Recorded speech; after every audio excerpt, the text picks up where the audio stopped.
हाथों की लकीरों पे मच जाए गालिब, किस्मत उनकी भी होती है जिनके हाथ नहीं होते। किस्मत उनकी भी होती है जिनके हाथ नहीं होते। कितना खौफ होता है शाम के उन अंधेरों में, कितना कितना खौफ होता है शाम के उन अंधेरों में। पूछ उन परिंदों से जिनके घर नहीं होते, पूछ उन परिंदों से जिनके।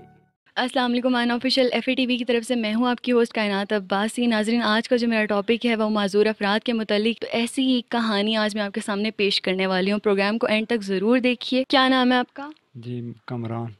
क्या एज है आपकी? तकरीबन 25 साल है।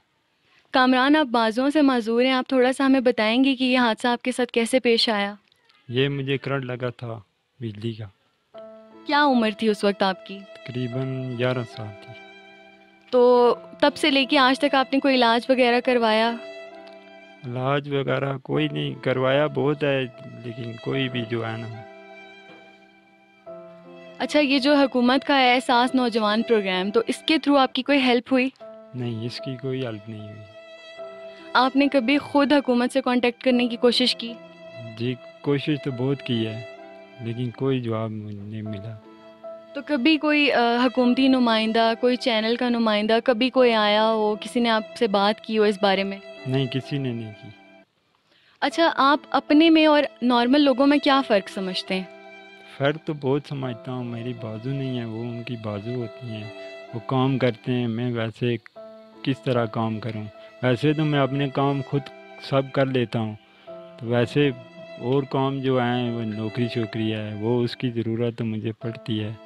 तो वो कोशिश तो मैंने बहुत की है, तो लेकिन बस नहीं है। अच्छा, ये बताएं कि हुकूमत से आप क्या अपील करना चाहते हैं अपने बारे में?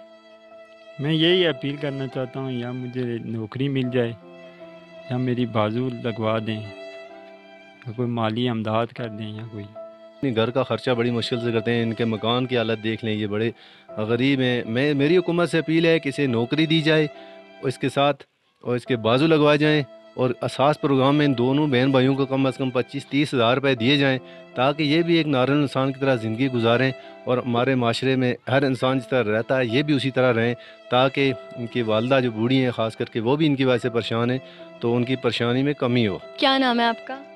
नायदा। ये बताएं कि कामरान और रुबीना से आपका क्या रिश्ता है? ये मैं इनकी भाभी हूँ। अच्छा, आप इनकी भाभी हैं, तो आप जब से ब्याह के आई हैं तब से आप इसी तरह देख रही हैं इन दोनों को? हाँ, मैंने ऐसे ही देखे हैं। इनके बारे में आप क्या कहना चाहेंगी? हम ये कहना चाहते कि ये ठीक हो जाए, या आप चले फिरे, बोले चाले, खुद अपना काम करे, खुद खा सके। आप लोगों ने कभी इनका इलाज करवाने की कोशिश की खुद से? खुद की है इसके, जब बाप जीते थे तो कहते थे इलाज करवाएं, फिर इसका कौन इलाज करवाए? यानी कि अभी आपके घर में कोई नहीं है जो इनका इलाज करवा सके? हाँ, कोई नहीं है। अच्छा, लोगों ने कभी आपको ताने दिए हैं कि मतलब आपकी नंद देंगे, कभी लोगों ने कहा कि ये तो पागल हैं, जैसे लोगों का एक मेंटेलिटी होती है कि वो बातें करते हैं, या कभी कामरान के बारे में किसी ने बात की हो? सब कहते हैं ये मजदूर है, वैसे तो सब लोग इसे कहते हैं मुंडा है, हम क्या कर सकते हैं? तो इनको इन चीज़ों का पता है कि लोग इन्हें किन नामों से पुकारते हैं? हाँ, इनसे कहते हैं ना, चल्ली है ये, चल्ली। इससे दुख होता है इसे, ये कहती है मुझे क्यों ये ऐसे करते हैं।